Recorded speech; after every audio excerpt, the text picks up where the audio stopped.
আপনি 10 বার হজ করতে যান, এ কথা বলা হয় নাই 10 বার 20 বার হজ করতে গেলে আমার হজ কবুল হবে। এ কথা কি বলা আছে কোন কিতাবে?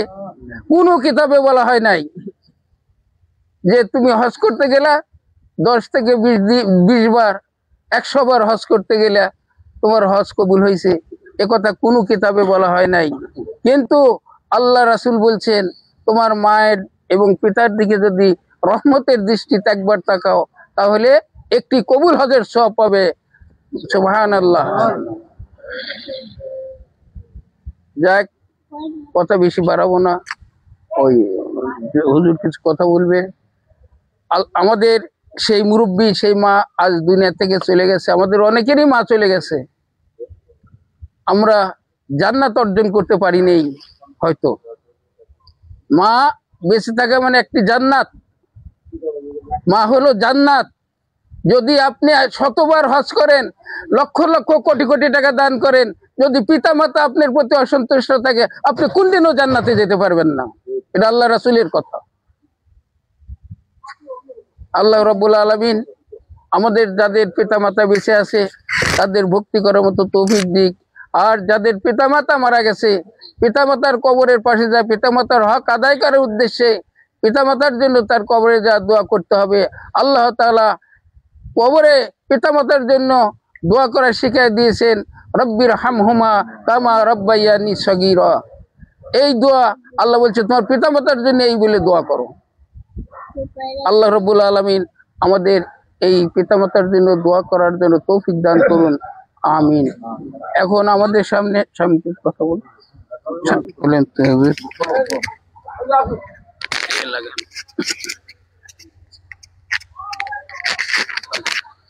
আসসালামু আলাইকুম ওয়া রাহমাতুল্লাহ। আপনারা সবাই কেমন আছেন? আল্লাহ রাব্বুল আলামিনের দরবারে শুকরিয়া যে আল্লাহ রাব্বুল আলামিন আমাদেরকে তার হুকুম 4 রাকাত জোহরের নামাজ আদায়ের পর তার এক বান্দির রূহের মাগফিরাতের উদ্দেশ্যে আমাদেরকে সবাইকে একত্রিত হওয়ার তৌফিক দান করেছেন। এই জন্য সেই মহান রবের দরবারে শুকরিয়া আদায় করি। সবাই বলি আলহামদুলিল্লাহ। নবী পাকের উপর সবাই দরুদ ও সালাম পাঠ করি। সবাই বলি সাল্লাল্লাহু আলাইহি ওয়াসাল্লাম। আসলে হুজুর এতক্ষণ যে কথাগুলো বলছিলেন অনেক মূল্যবান কথা। তো যেহেতু ওয়াজটা মায়ের দিকে নিয়ে যাচ্ছে, তো আমিও হুজুরের সাথে আরেকটু যোগ করব। মায়ের গুরুত্বটা কেমন, মায়ের দোয়াটা কেমন, মায়ের বদদোয়াটা কেমন, এটা আমাদের জানা দরকার। কেননা এরকম অনেক সন্তান বর্তমানে এরকম আছে যারা পিতামাতার অবাধ্য সন্তান। পিতামাতার অবাধ্য সন্তান, পিতামাতার কথা তারা শুনতে চায় না। মায়ের দোয়াটা যে কেমন এটা অনেকে বোঝেই না। মায়ের বদদোয়াটা যে কেমন এটাও বোঝে না। রাসূল সাল্লাল্লাহু আলাইহি ওয়াসাল্লামের জামানায় একজন তাবিঈ ছিলেন। রাসূল সাল্লাল্লাহু আলাইহি ওয়াসাল্লামের জামানায় একজন তাবিঈ ছিলেন যার নাম হলো ওয়াইস কুরনি। তিনি সাহাবী হন নাই, রাসূল সাল্লাল্লাহু আলাইহি ওয়াসাল্লামকে দেখেন নাই, সাহাবার হওয়ার সৌভাগ্য তিনি লাভ করতে পারেন নাই। কেন? এই শুধুমাত্র মায়ের খেদমতের কারণে। শুধুমাত্র কার খেদমতের কারণে? মায়ের খেদমতের কারণে। কোন একটা যুদ্ধে যখন যুদ্ধে ডাক পড়ে গেল, ওয়াইস কুরনি রাহমাতুল্লাহি আলাইহি কাকাকে একটা চেয়ার দাও। তিনি রাসূল সাল্লাল্লাহু আলাইহি ওয়াসাল্লামকে চিঠি লিখলেন যে ইয়া রাসূলুল্লাহ, যুদ্ধ তো শুরু হয়ে যাচ্ছে, আমার তো যুদ্ধে যাওয়ার খুব ইচ্ছা। আমি চাই আমি যুদ্ধে গিয়ে ইসলামের জন্য আমি যুদ্ধ করে আমি শহীদ হব, কিন্তু ঘরে আমার বৃদ্ধ মা আছে, আমার মাকে দেখার জন্য আমি ছাড়া আমার মায়ের আর কোনো সন্তান নাই। ইয়া রাসূলুল্লাহ, আমি কি করব, আপনি আমাকে বলেন। তখন রাসূল সাল্লাল্লাহু আলাইহি ওয়াসাল্লাম বললেন যে তুমি তোমার মায়ের খেদমত করো। সুবহানাল্লাহ। তুমি তোমার মায়ের কি করো? খেদমত করো।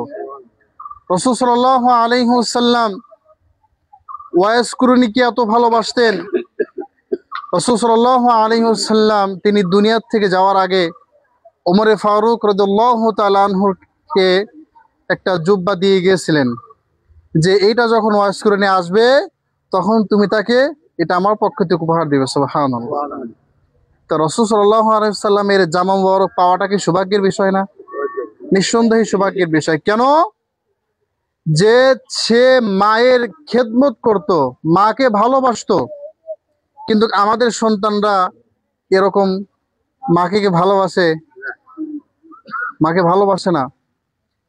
যেখানে আল্লাহ রাব্বুল আলামিন বলেছেন, ওয়াকুল লাহুমা কওলান কারীমা, তোমরা তোমাদের পিতামাতার সাথে কি করো? সুন্দরভাবে কথা বলো, তাদের সাথে সুন্দরভাবে কথা বলো। তোমরা পিতামাতার সাথে ধমকের সুরে কথা বলো না। অথচ আমরা কি করি? আমাদের ডাকার পর সে ওই সময় নামাজের মধ্যে ছিল, তখন কি করছে? মা একটু রাগ করেই এটাই বলে ফেলেছে যে কোনো জিনাকারীর অপবাদ বা জিনাকারীর মানে মুখ না দেখা পর্যন্ত যেন তোমার কি না হয়, মৃত্যু না হয়। বাস দোয়া তো করছে, দোয়াও করাও সারা, দোয়া কবুল হওয়াও সারা। ঠিক কিছুদিন পরে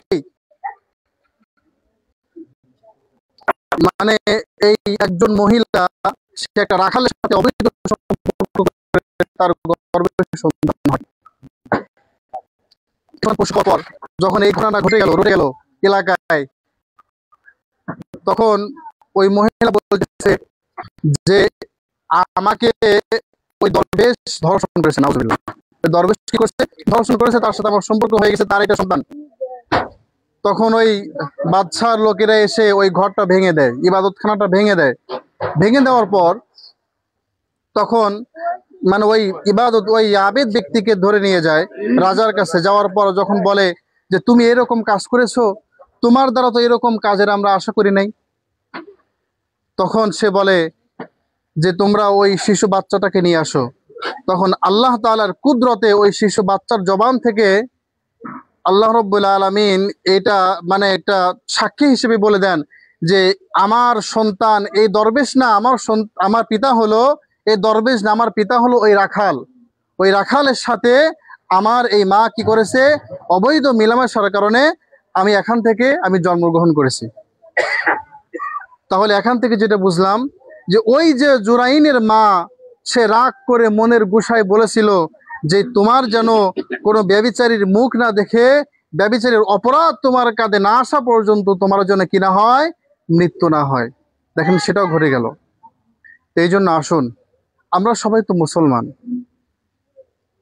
আমরা এখন অনেকে আসি পিতামাতা হয়েছি, অনেকে যারা ছোট আছি তারা যখন বিবাহ শাদী করবো তারও একদিন পিতামাতা হবে। অনেকে মুরব্বী আছি, তো আমি যদি আমার পিতামাতার সাথে যদি খারাপ ব্যবহার করি, আমি যদি আমার পিতামাতাকে যদি ধমকের সুরে কথা বলি, তাহলে আপনার সন্তানও আপনার সাথে ঠিক এরকম এর চাইতেও খারাপ আচরণ করবে। কি কথা ঠিক কিনা? ওই যে একটা ঘটনা, একটা গল্প শোনেন নাই যে অর্থাৎ আমার বাপকে আমিও কি করেছিলাম, গলায় গামছা বেঁধে এই পর্যন্ত নিয়ে আসছিলাম। তাহলে আমি যদি আমার পিতামাতার সাথে যদি খারাপ ব্যবহার করি, তাহলে মনে রাখবেন নামাজ পড়া ভালো কাজ।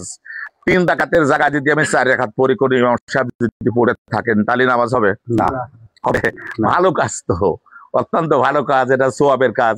3 রাকাতের জায়গায় আমি আরেকটা রাকাত সমর্থন করে কিনা, এটাই হলো প্রথম আমার এটা দেখার বিষয়।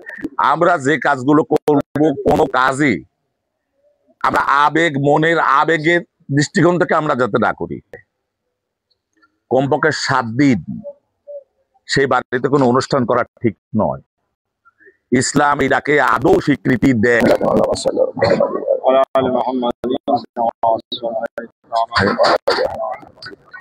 اللهم بارك على محمد وعلى ال محمد كما باركت على ابراهيم وعلى ال ابراهيم انك حميد